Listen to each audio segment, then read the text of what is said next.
This is Taking the Lead, a podcast for B2B tech professionals, leaders, and executives who want to learn from female icons in the tech industry. In each episode, host Christina Brady interviews women who are driving revenue for some of the most respected tech companies in the world.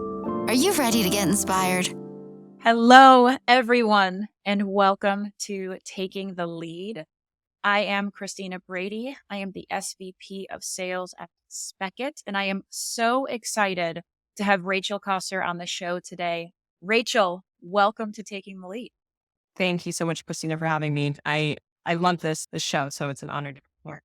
Oh my gosh, thank you so much. And you're one of the reasons why the show is so amazing. I can't wait for everyone to hear how you found your way to being a tech CEO and co-founder of Virtual Sapiens. You've got probably one of the coolest, most non-traditional backgrounds of anyone I've had on the show. And so I don't want to spoil it. I want to let you tell your story, but walk us through how you got where you are.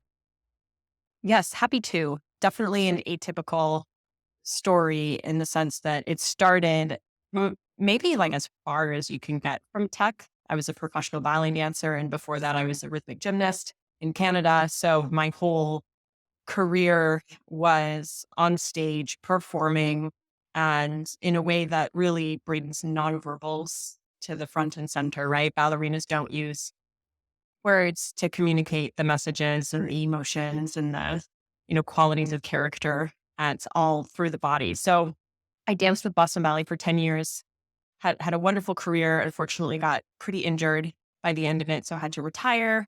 This was in 2016, but remained very curious and passionate about communication and relationship building. And so when I left the ballet world and left the stage and I started working in more quote unquote traditional 9 to 5s, I was so fascinated with how people were communicating in the office. It was almost like the first time I walked into an office was like me walking into a zoo. And I was like, oh my gosh, like, wow. Oh, What are you all doing?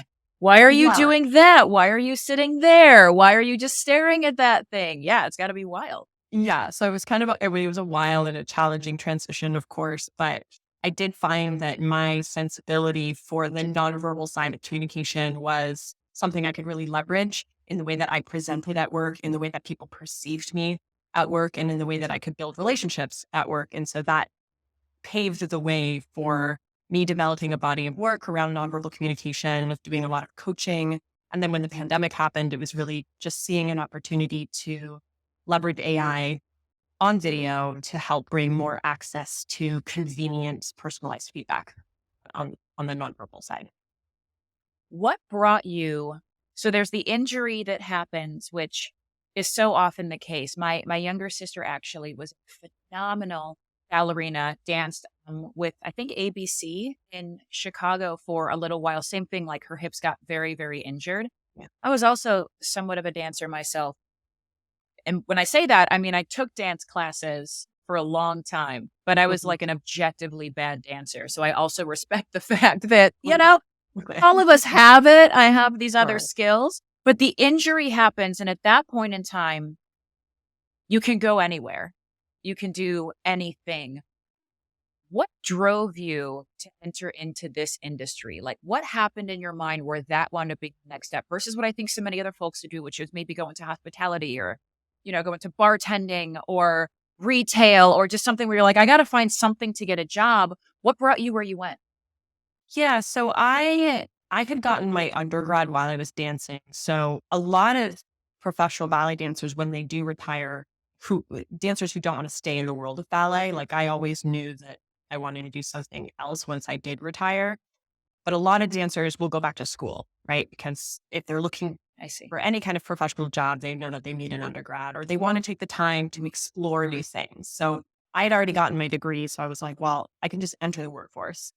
And it's interesting that you mentioned hospitality, because my first job was at Harvard in their fundraising department. And so I was just doing a lot of office work around supporting their major gift fundraisers.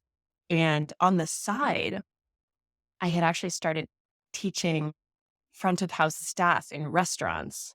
how to What? like, how to stand all day without being in lots of pain, how to greet people in a way that's very poised, for some of the more elevated dining experiences, like how do you tell the narratives of the restaurant non-verbally. So I actually started there and it was so like Gosh. the parallels, right, between hospitality and Yes.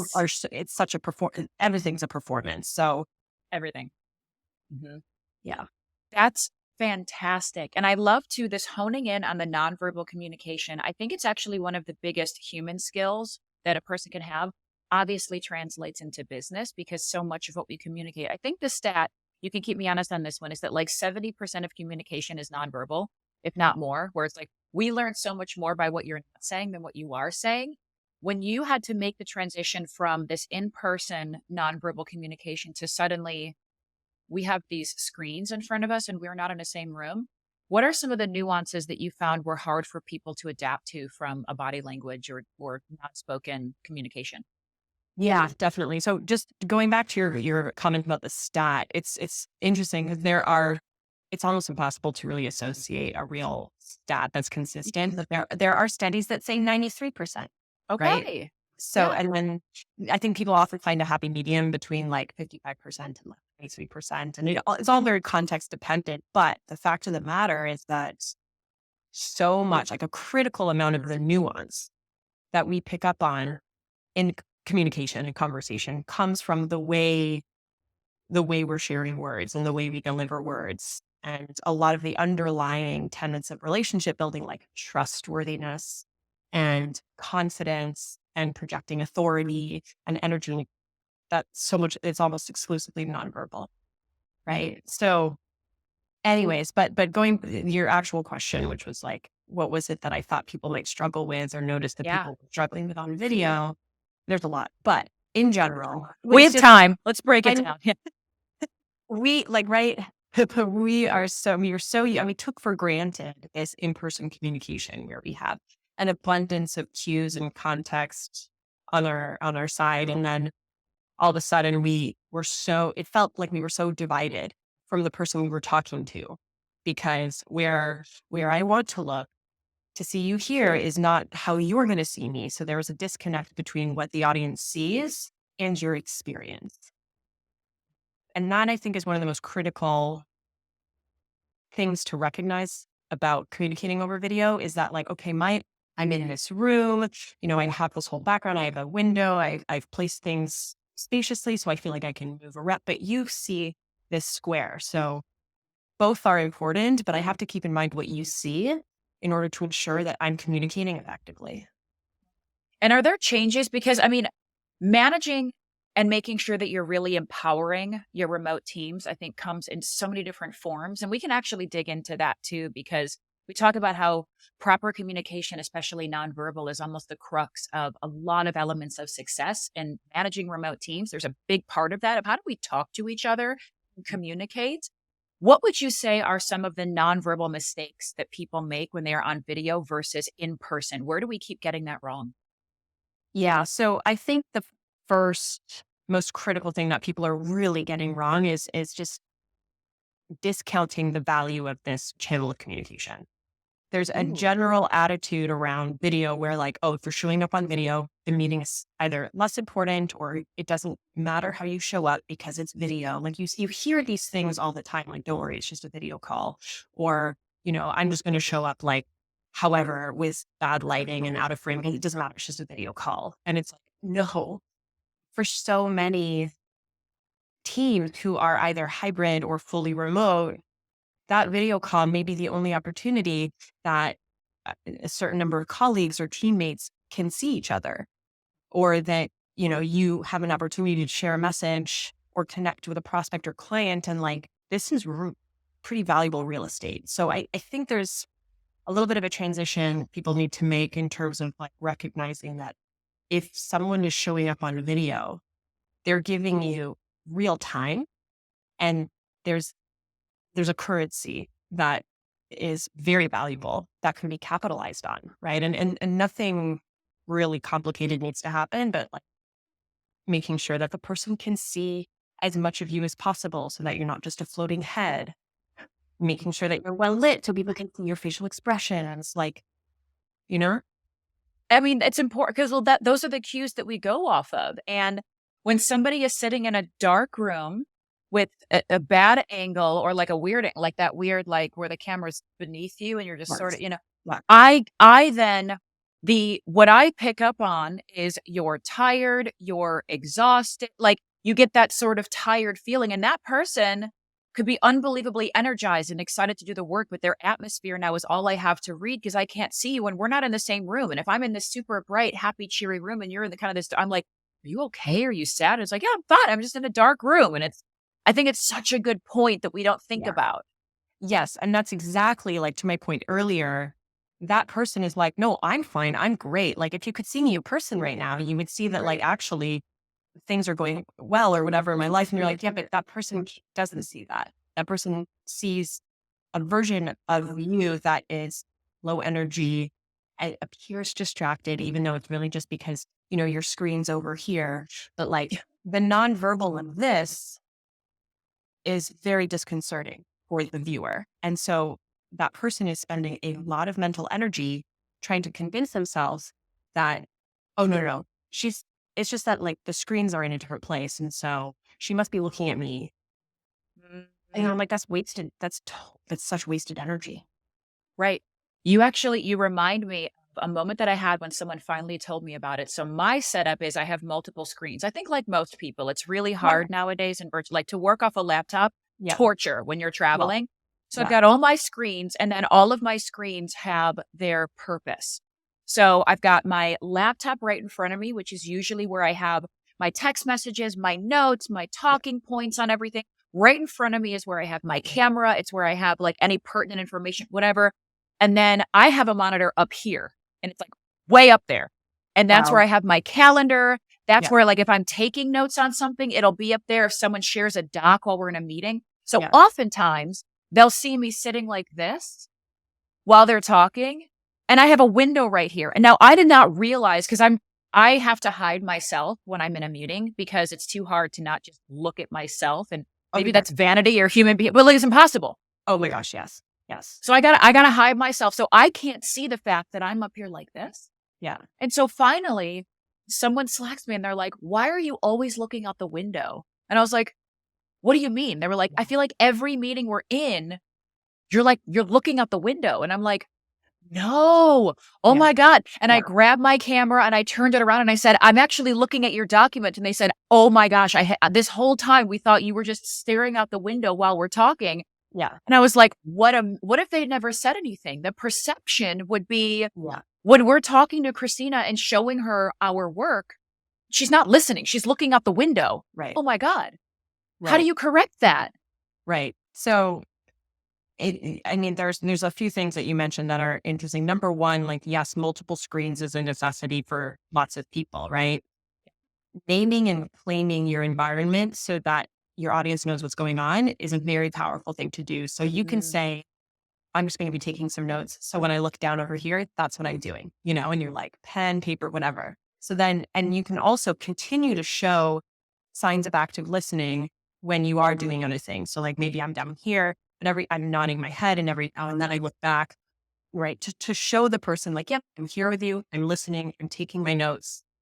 Like the way that I think oftentimes in communication, it's very natural to be preoccupied with how we appear when we are speaking. Yeah. So much of the way you build trust is in the way you show up as a listener and the way you show people that you're considering. Doesn't have to be agreeing, right? Doesn't have to be disagreeing, but just considering and listening to the other person. So naming and claiming your environment can immediately reduce some of that questioning or curiosity or anxiety that our audience might have when they're like, what is she looking at? What is she staring at? That's the self-awareness that you're hitting on there, I think is a great tip, especially like if you're managing remote teams or if you're running a remote meeting, right? Maybe you're meeting with customers and your notes are up here where mine is 3 feet above the desk and they don't realize that. And they're like, what is this person staring at? Like we're in the middle of a meeting. So the self-awareness of saying, real quick, my setup, I've got a screen here, and screen up here. If you see me looking up here, I'm taking notes. I mean, yes. that alone is such a great tip for being like, oh, okay, cool, I'm with you. So the onus there is on everybody. And in general, when we think about communicating remotely, managing remotely, video, phone, do you feel like it's objectively harder to build real relationships with people when you can't be in person with them? And I know that's a loaded question. I think that if you are leveraging whatever channels are at your disposal in the way they're designed, you can build amazing relationships with anyone. You could have an amazing relationship with a pen pal who you write messages back and forth to like twice a year for 10 years. And you can have a closer relationship with that person than you can with someone who you see at the office every single day.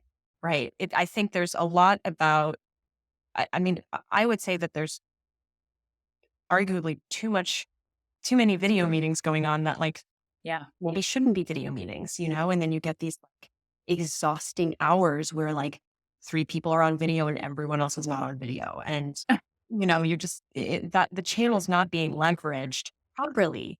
But like, I can tell you that this conversation you and I are having is building a wonderful relationship. And most of it was fueled by LinkedIn and short, but like very fascinating snippets and exchanges on LinkedIn. And then a moment of like, wow, and like, this is what Christina's like as a dynamic human being, but you leverage video effectively. And so I am getting like a real understanding of like your energy and what you bring to the table as a communicator and someone who asks interesting questions. So, yeah. I mean, the camera on, camera off element to me is one that is so unbelievably polarizing because as somebody who is consistently putting content out, it is very, very hard. And perhaps this is like, I have a performance background in theater, very similar to dance, where when you're on stage, the energy of your audience matters. Yeah. It matters in your performance because that is the nonverbal communication of like, I'm interacting with the other folks on stage with me, but how my audience is showing up is really, really big. Yeah. And it's difficult because when I've been leading a session to a large group of people and the majority have cameras off, it is really hard for me to keep my energy up and keep going. Because in my mind, like, no one is there. Like I'm clearly on a computer in a background and nobody is listening. And like, does anybody even want to be here? And you get in the back of your mind. So how do you effectively give people the break that they need from being on video constantly without creating accidentally a culture where people aren't showing up on camera and they're not being there? What's the balance look like? Yeah, I mean, I think that organizationally, leaders need to really be clear about expectation setting for meetings in general, right? And that's similar to like, okay, we're having these in-person meetings.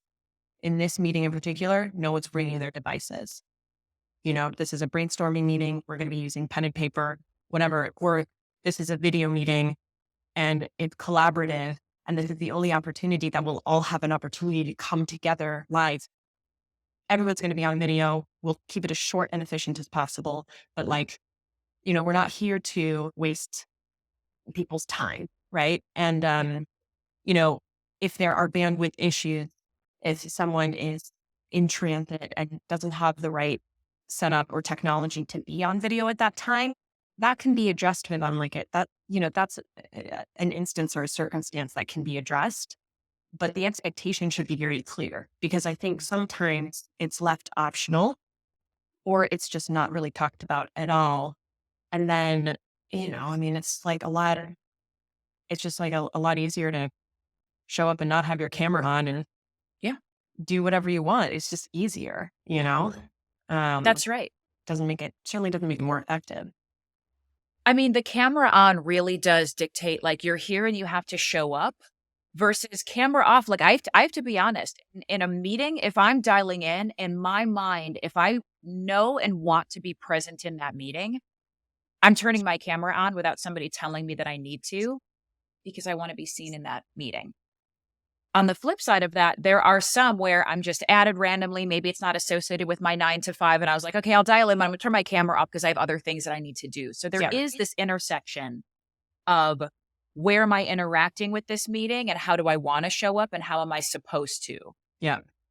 Yeah. And it could be interesting. This is where I think some of the recent technologies we've seen in this space could be really interesting, because in a situation where you're not an active participant of the meeting, but it's important for you to hear what's going on, would it be more effective for you and your time? And then maybe could have made the meeting feel a little more, what's the word, like insular, like intimate, a little more intimate with everyone who is there being active, to have like the summary video, or like, the summary notes, a summary video, and like, so you can chunk it out and be like, okay, got it. Great. I got it in 5 minutes versus having to spend 45 minutes in a more distracted. That remains to be seen, you know? Yeah. But but it's interesting. I saw the other day on Product Hunt, I saw this new video platform that came out that will literally, oh my gosh, automatically turn your video off if you're not the active speaker. It's like, Oh no! what? Oh, I was like, wow, then why don't we just send asynchronous videos back and forth? Like, what are we even doing? it's pulling us apart even further. Well, this is actually like, so many people get virtual video relationships wrong.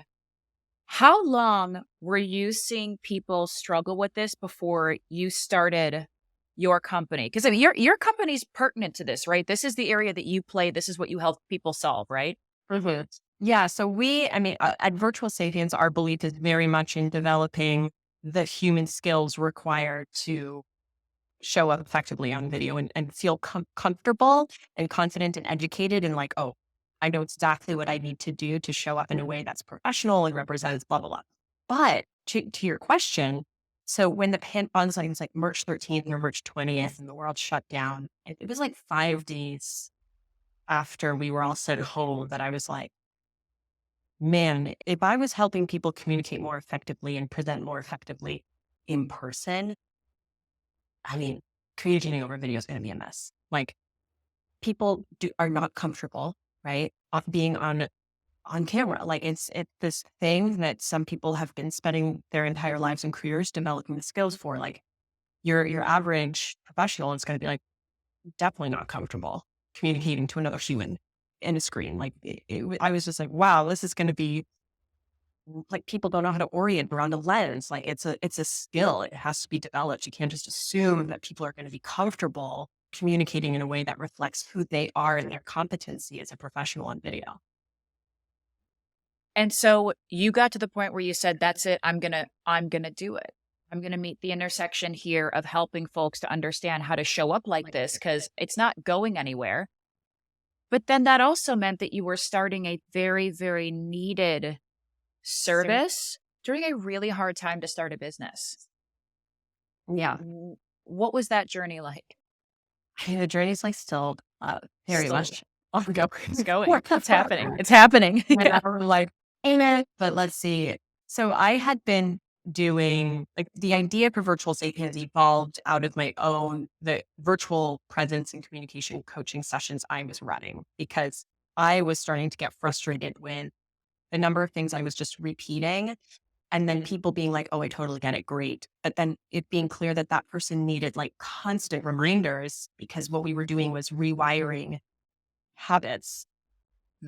Right. Anyway. So it was interesting because at the time I was still in a fundraising job now at New England Conservatory. And so I had this like wonderful job, very fulfilling, but it was like this opportunity and need was so obvious that I was like, I gotta go. Like, I have to do this. And so I did jump ship, and I raised a very small amount of money, built an MVP, and then realized very quickly that like I needed a technical co-founder. I needed someone who would lead the technical side and be thinking about this 24/7. And went through that whole dating experience with trying to find a technical co-founder, which was just nuts. But to me, that journey has been a series of milestones. And it's like, okay, let me see if I can get here. And if I can get here, then we'll reassess. And that has been very helpful because it has made it a little less overwhelming. Yeah. And chunking it down like that, I think that's a good tip, because so many so many listeners, I think, have brilliant ideas and the entrepreneurial spirit. I hear more folks nowadays who are wanting to embrace the entrepreneurial spirit, but it's so hard to understand how to do that. I think it's important for women to do that. And so even a tip of like, look, you just make it to here and then you reassess, and it's not this giant big commitment. But if we look at 2020 to 2023, we are almost exactly 3 years after that moment you had of, oh my gosh, everyone's going to be really bad at this. I think I can help. Oh, I just founded a company. Here we go. I'm raising money. Like all of those steps. 2020, weird place for everybody. Yeah. 2021 and 2022, this like strange upswing. Did you feel some of that while founding and building a startup kind of in 2021, 2022, where you were like, wow, this is moving better than I thought that it would, or this is slower than I thought that I would? What were those 2 years like? That's a great question. For me, we haven't done a huge raise. We've been very conservative with our dollars into seeing real traction in the market and making sure that we're always kind of keeping those things in line. And so, we didn't have necessarily a windfall of like, and now we just raised like 10 million at this valuation. So which I think was such a blessing, because now we'd be like, so about that valuation. Let's just talk about it. Let's just see how does it feel in the room. Let's talk about it. Yeah. Right. So we kind of dodged that bullet. Of course, the windfall energy or fox moving water or whatever you want to call it that we are experiencing now is just AI, right? Being in the AI space. Yes, we are computer vision, right? So we're not looking at language. We're looking at the nonverbal aspects of behavior, which I think is, I'm like, that's just around the corner, and it's going to probably trip people up in the same way that like ChatGPT did, right? So that's something that's really been exciting for us. Okay, well, now you're getting me excited, because I am just now, I am your very, very classic elder millennial, where as new technology comes out, I'm like, I'm going to try understand this, and I'm going to like try to use it, and I'm probably going to wind up being able to understand like 50% of it, right? Like I'm right in that intersection.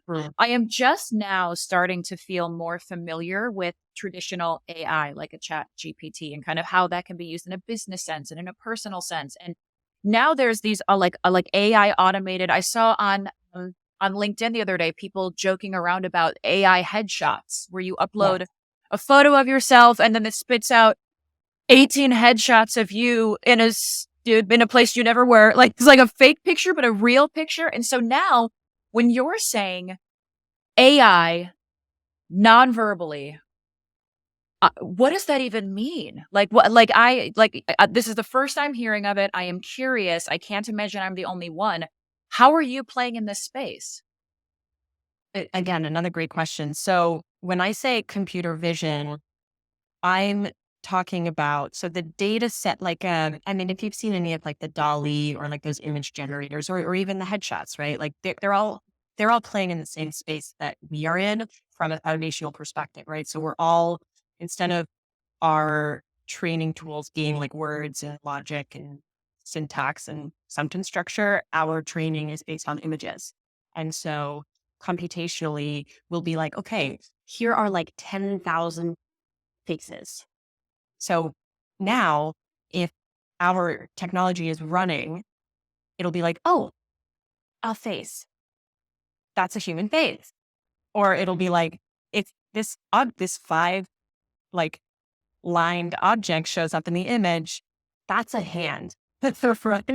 And a hand can do this and like this and like whatever. So we're training the models to understand what a human is and some of the different behaviors humans do.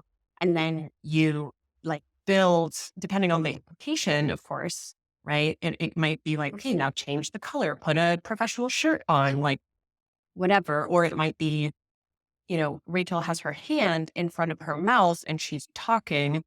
Her posture is also compromised. We don't like those behaviors. Send her a visual nudge so she can, oh, okay, yes, I remember. Let me remove my hand. Let me fix my posture and let's continue. Like, so that's kind of our application of it. Ooh, like an AI nonverbal coach. Exactly. That is reading what you, because at first I was like, is this technology going to make it so that I can be laying in my bed in my underpants. Yeah. But I look like I'm behind a computer. Like I was like, are you going to secretly say that right now you're not really where you are? No, okay. No, that's exactly why, like earlier, I was like, we want to build the human skills. Like, we're not here to replace. We're here to be like, hey, like, you're not going to atrophy in using our technology. You are going to build real skills.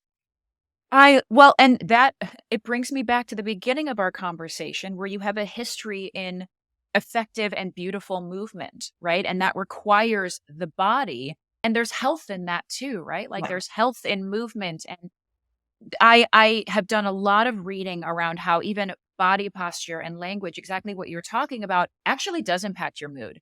It does impact the way that you communicate. And so when you're slouching, your actual communication will start to drop, and you will get a little bit more monotone, and you might actually start to feel sad, right? That's why they say, what's the power posing?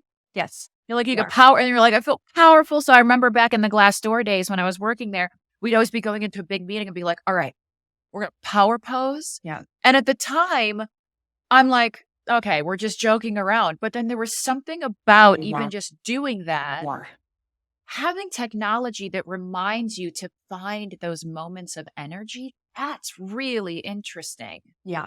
Right. I mean, and that's exactly. And I actually just this week on our blog wrote about the relationship between posture and affect and how it changes. I'll send it to you later, but yeah, you're absolutely right.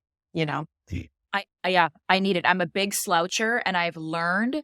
And this is where I think, like, even somebody like me, where what I naturally do with my body language doesn't always match what I am trying to communicate or how I actually feel. So, for example, when I get really deep in thinking about something, I have a tendency to sit back and do this. And I completely close off my body and I put my hand in front of my face because in that, to me, I'm actually leaning in. Yeah. But it could impact my energy or make the person on the other end of the line kind of be like, where's she going?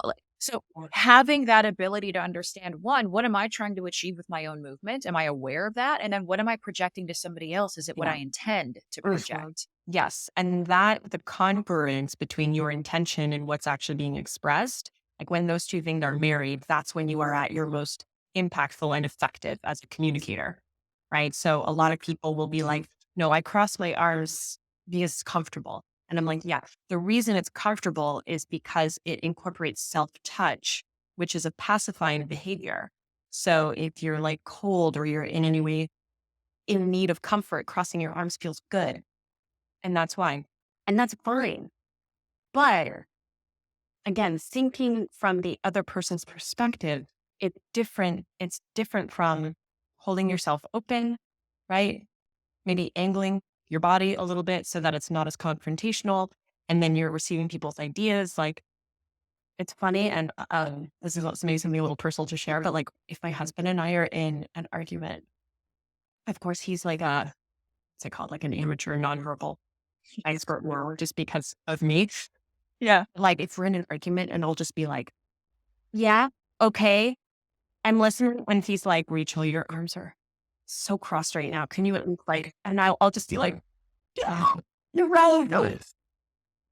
These are the tips we need, right? One, how do I show up better in an argument with my partner? But then two, how do I win the argument with my body?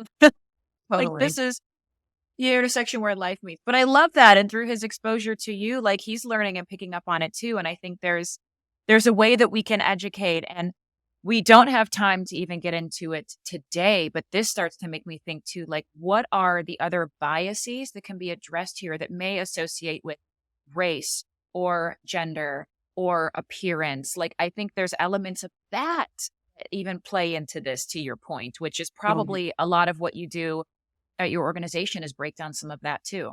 Definitely. Yeah. I mean, the nuances, right, intersectionally are fascinating. Profound. Well, speaking of profound, for me, this has been a wonderful conversation. I've learned so much from you just about what you're doing and building. You can tell because now my mind is reeling, and that's what we want from this. And so we're gonna reel it into our rapid reveal section. If you are up for that. Ready to go. Okay, we've got 3 questions. You've got 60 seconds or less to answer each. and it's going to help the audience just get to know you even a little bit better. So question number 1, what's your favorite hobby? Trapeze. So single point trapeze. I'm very obsessed with it. It's not the flying trapeze where you like fly slowly through the air, but there's a single point and spins really fast. And it's almost like ballet, but in the air. So it's amazing. Okay. Of all of the things I thought you could have possibly said to that, that's the best one. I don't think I've ever had somebody say something. So now I feel like I want to try that. But again, we talked earlier about the kind of dancer that I was. So I don't know. But I don't know. You should try it. Try it. Give it a shot. I love it. Number 2, what's an irrational fear of yours? I would have to say sharks. Sharks. But here's the thing. Because I think actually a fear of sharks in the ocean, especially when you're from the East Coast and like swimming on the Cape, I'm like, that's a very irrational fear. It's possible. Yeah. Yeah. But sometimes when I was younger, I used to be afraid of sharks in a pool. So. Well, okay. Because there are so one of my fears that I've talked about is dark water, where if I can't see what's in the bottom of it, or if it's really too deep, I mean, I'm so afraid that I'll go into a panic attack about it, any body of dark water. And there have been a few horror films where like somehow sea creatures have gotten into a pool and like someone is swimming. So it's not that you probably saw an image of that at some point and you were like, there's a shark in here and I know it. 100%. Yep. So see, fair. Number 3, what was the last thing or person to inspire you? So I am constantly inspired by my sisters. I have 4 sisters. So without like picking one of them out to say that they're all, so obviously they're all women, but one of them is about to have her first baby, and it's just been like, it's been a bit of a challenging experience for her, just like physically. Her body's really been reactive to it, but now she's in this like nice stage where she's really been leaning into enjoying being pregnant, and it's been very inspiring to kind of, hear her lean into that. Oh, it's beautiful. I mean, I am really inspired, one, by any woman or person who gets through that experience, one piece, because it's so difficult and beautiful and hard, but to be able to have it be something that feels so negative in the body or hard in the body, and then to find a way to enjoy this really temporary experience, like, that is inspiring. That's a beautiful thing. Mm-hmm. I love it. Well, I imagine folks are going to want to learn more from you, connect to you, certainly dig into what you're doing at your company and see how it can help them. So how can folks find you and connect with you? Definitely love LinkedIn. So if anyone wants to connect on LinkedIn, that's great. You can learn more about Virtual Sapiens at virtualsapiens.co. So CO, important. And actually all of our tools are available for free trials. So if anyone wants to kind of noodle around and see what the deal is, you can find those on our website. Oh, I feel like we're going to have to talk about how many of those you get after this, because I feel like people are going to be like, I just want to try it, which is awesome. Go for it. Rachel, thank you so much for being one of my incredible guests. We appreciate you being here. Thank you so much. I had a wonderful time. Thanks for joining us on this episode of Taking the Lead. If you're looking for more inspiring stories from women leaders in B2B tech, then visit us at motionagency.io/takingthelead.